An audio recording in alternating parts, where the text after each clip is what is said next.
Observation is coming to PC and PS4 on May 21st, but with a slight change in plans. The game previously had a Steam stoppage, implying it would release on that platform and other PC marketplaces. A developer confirmed earlier today that the game will be exclusive to the Epic Games Store for 1 year.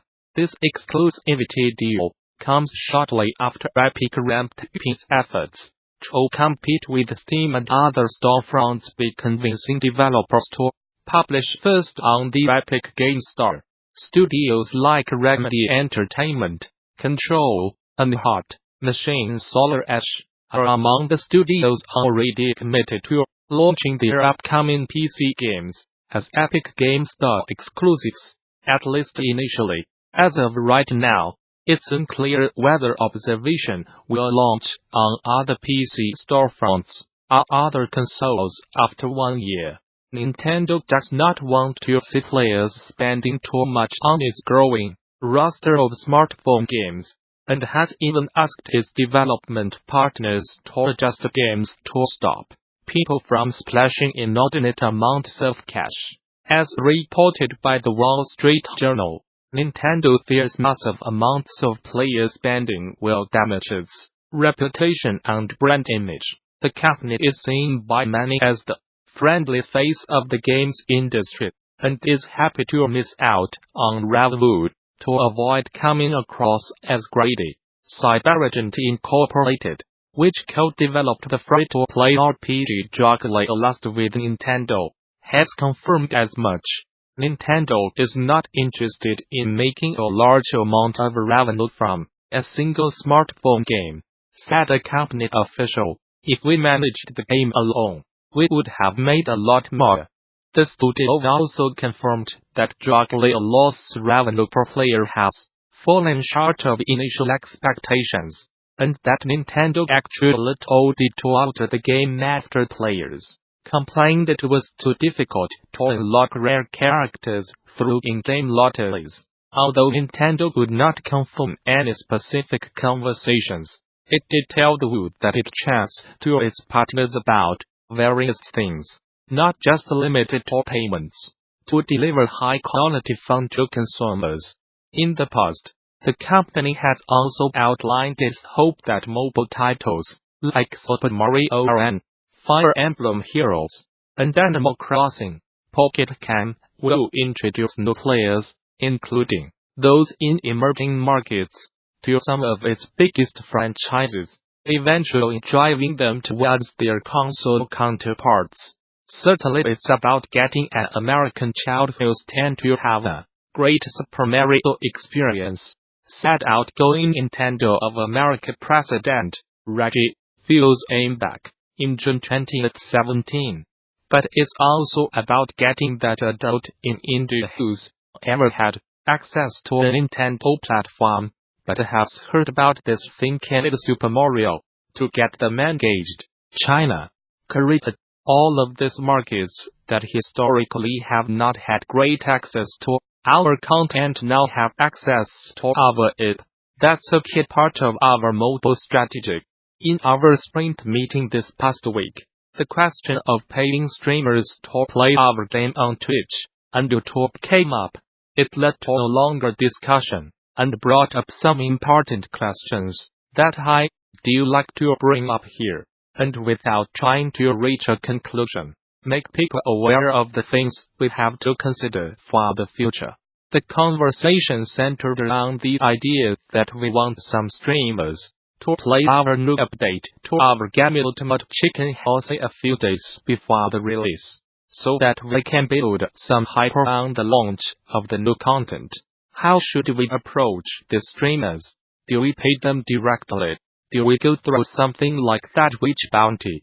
Do we simply offer them the exclusive early content and hope they play it without compensation? There is not necessarily a clear answer for this question, so I will try to formulate some thoughts here. The first thing to look at is the relationship between all of the parties. The ones involved here are. So here's what I think the current situation looks like. And the green arrow with the is what my team discussed in our meeting. If you look at the relationship between any two groups mentioned here, it should make sense.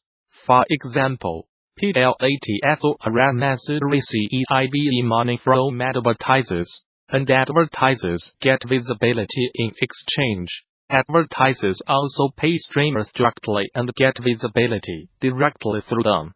The cash comes back to them from viewers of the content which being COMEDCONSUMERSWHENA by the products being advertised to them. The relationship between the streamer and the developer is the more complicated one here. The developer creates games that the streamer can use to create content for their viewers, and content for the platforms to show to their viewers. In return, the game developers get visibility from the streamers because of their viewers.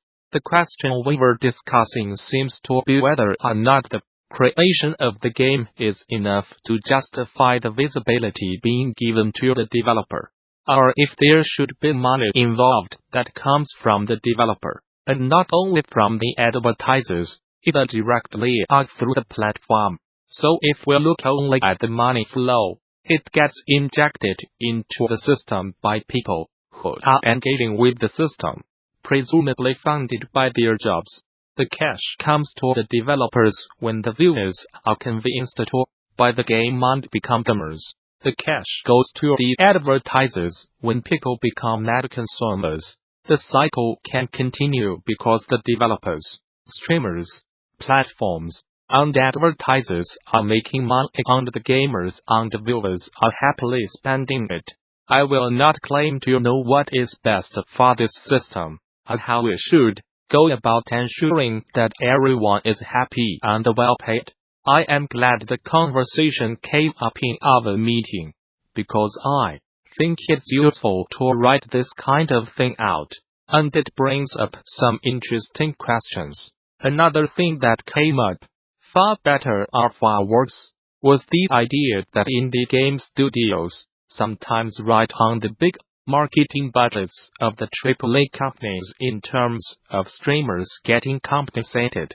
If a streamer makes $30K for playing a new Ubisoft game, they will not bother asking a small indie a $200 for the same amount of time in their game, for many reasons. If the decision is that developers should pay streamers for the visibility they provide, is it fair to ride on the back of these huge studios? I realize that this post is asking a lot more questions than it's answering, but that's kind of the point. We do not know what the future of this relationship will look like just yet, but it's going to be us, developers, alongside streamers, who will need to figure it out.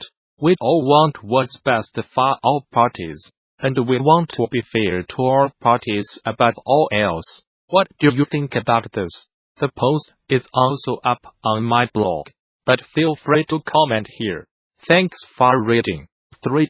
Unity has blocked the use of real-time multiplayer platform Spatulos, leaving many developers who rely on the service in a state of limbo. A change to the Unity terms of service means all existing Spatulos titles, including production games and those still in development, are now in breach of the company's license terms. Spatulos creator Improbable broke the news in a blog post, and explained Unity has also revealed its ability it will continue working with the engine for breaching the newly changed terms of service in an unspecified way. That means the company will no longer be able to fully support Unity developers, as to MEOF whom have been forced to shut down the servers of their Spatulos projects.